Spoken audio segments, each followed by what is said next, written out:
morning, everyone. Happy Tuesday, April 7th. Lisa, Lydia, Scott with you. Back after the long holiday. Back together. We're going to get a forecast from Lydia in a moment. Very cold start to our day, but improvement in her 10-day. I want to remind you, of course, we're live on Facebook every weekday morning with your morning news and weather headlines. It stays on your feed, though, throughout the day, so you can watch it whenever it works best for you or listen to it as a podcast. Just go to inform.com/podcast and look for the Inform Minute. All right, this morning starting out quite chilly for us. Oh, it's cold. Yeah. We fell to 4 in Fargo. That's wild. Do you want to guess the record low today? 2. So we were within 2 degrees of time, which is something I didn't realize until after the show when I write down the rerecords every day, but sometimes over the head. 2 degrees is the record low today from 1936. So it's an old, 90-year-old record. And we almost tied it. We fell to 4 this morning in Fargo. Now the sun's up, wind is picking up, which is not making it feel warmer, but technically it is warmer. We're up to 10 degrees now. Still cold. Lots of spots. Fargo, Detroit Lakes, Bemidji, Valley City, places that still have deep snow on the ground. We're down into the single digits to near zero this morning. Where you don't have deep snow on the ground, you were in the teens to the low 20s. Not warm, but there was a significant difference going on this morning. I'd take 20 over 4. Yeah. Bemidji fell to -4 actual air temp, so we did have a sub-zero spot. That's cold for early April. Yeah, it is.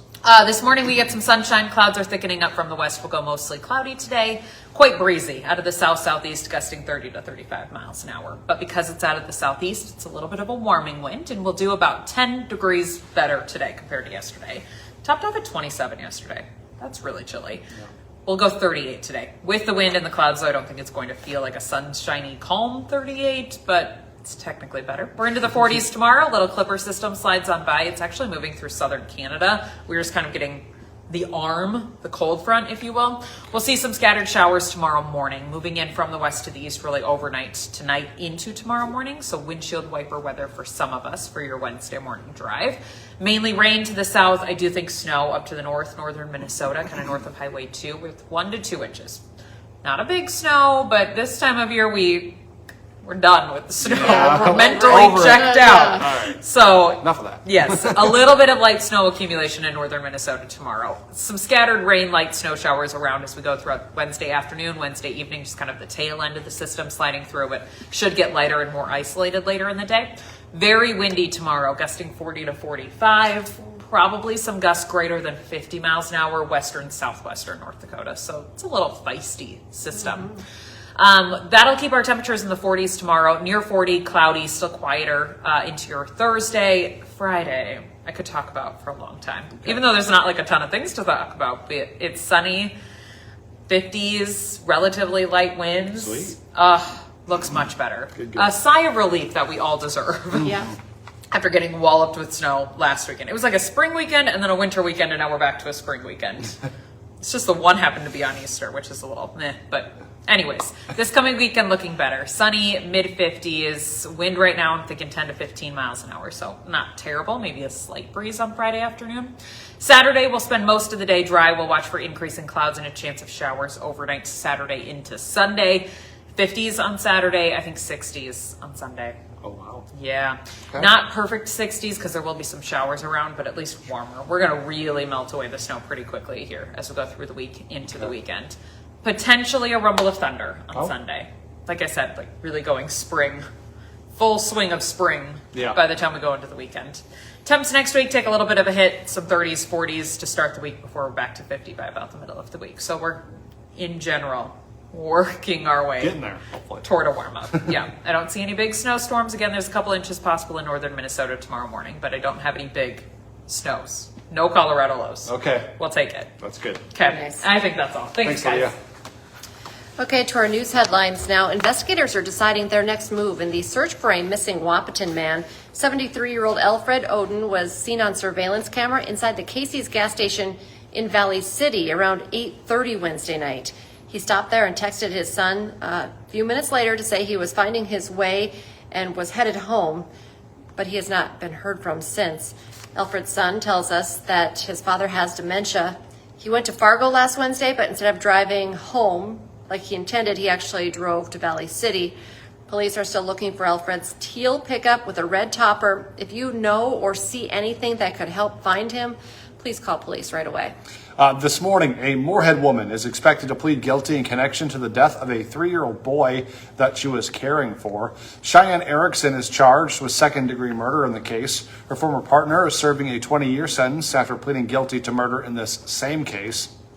Erickson is scheduled to be in court at 9:30 this morning. A Fargo man accused of making online threats against President Trump has signed a plea deal with federal prosecutors. The FBI arrested Andrew Sandvik in Fargo last November. He had been under investigation since early September for threatening President Trump and members of his administration on Facebook. Prosecutors recommend a sentence of 10 to 16 months in federal prison. We now have the final list of the candidates who are going to be running for Fargo City Mayor, and they'll be on the ballot in June. Fargo City Commissioners Michelle Turnberg, Deputy Mayor Denise Kolpak, and Commissioner Dave Pepcorn, all running for mayor. Rounding out that ballot is State Senator Josh Boucher and Human Rights Commission Chairman Siku Sirleaf. If you live in West Fargo, you may see crews out checking your water lines. More Engineering is documenting what material water lines are made of. It's part of an EPA rule requiring cities to identify and replace lead pipes. They'll be clearly identified and only working during the day, so just be aware of that. You can also report your water line material online with a link on the city's Facebook page. If you have any questions, just call the Public Works Department. The Lights in West Fargo dropped a teaser on social media about the next big concert coming to the Metro. They say there's a concert announcement coming at 9 o'clock this morning, sharp on the dot. So keep your eye out for that. They didn't really give us too many clues as far as we could tell No who blurry it might picture, be. Yeah, you know. So once we find out who's playing, of course, we will let you know. Hot Mike with Dom Izzo coming up this morning. The college basketball season came to an end last night with Michigan winning the national championship. And there was a Bison connection to the winners last night. Plus the Twins won last night, but it was in front of an empty Target field. Don will have more on Minnesota's slow start to the new year. Hot Mike is live from 9 to 11 on WDAY Extra. Don't forget, for just 99 cents a month for your first 3 months, get an all-access pass to our website, inform.com. Just go to inform.com/subscribe, and you can get that deal. And I did skip, and I should not have skipped over the fact that the American Idol dream is still alive for Chris Tungseth of Fergus Falls. We've all become super fans. Last night he sung It'll Be by Edwin McCain. America voted, and he is now in the top 11. So this is wild. But so he's good. With the next episode airs on WDAY next Monday night at 7 o'clock. But he's so talented. So it's kind of good. weird to see, like, I can't believe he's gotten this far, but he's certainly talented enough So to. But it to have makes someone sense. local Right. this far in the competition is pretty cool. So we're rooting for Chris, and we'll keep watching on Idol. All right, join us for the rest of our newscast today. Our next one's at 11, then 4, 5, 6, 9, and 10. Have a great day, everyone.